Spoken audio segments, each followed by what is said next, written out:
Si dejas caer un bate de béisbol desde un segundo piso, muy fácilmente podrás comparar la diferencia del impacto, según lo dejes caer horizontal o verticalmente.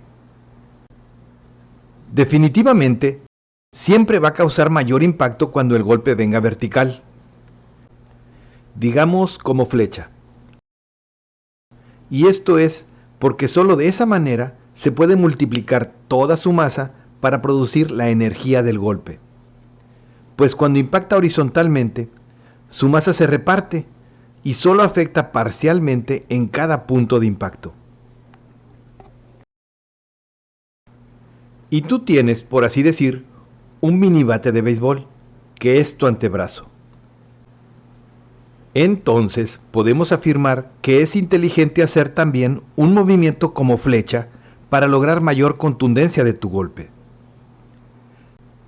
De manera que si golpeas con tu codo, seguido en línea recta por tu antebrazo, lograrás uno de tus mejores golpes. Lo importante en el caso de los codazos es entender la distancia y el alcance que tienes con tus codos y distinguir las situaciones que se prestan para usarlos. Por el otro lado, literalmente, tenemos la opción de golpear con el puño, que entonces deberá ir seguido en línea recta por todo tu antebrazo como flecha, para conseguir el mayor impacto.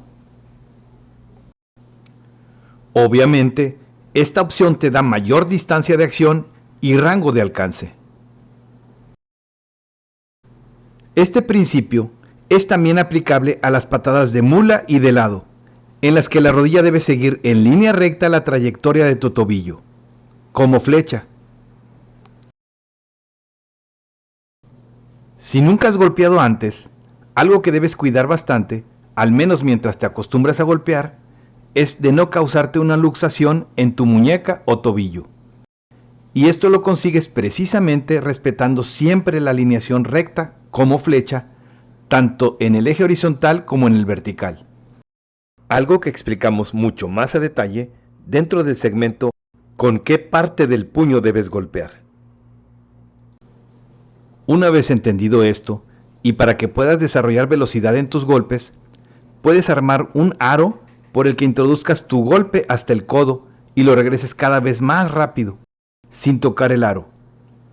O sea, respetando la mencionada trayectoria recta o como flecha. Así que debes empezar a hacer el movimiento lento y sin fuerza, para que vayas educando a tu muñeca o tobillo a entibar el impacto, y poco a poco ir añadiendo cada vez más potencia.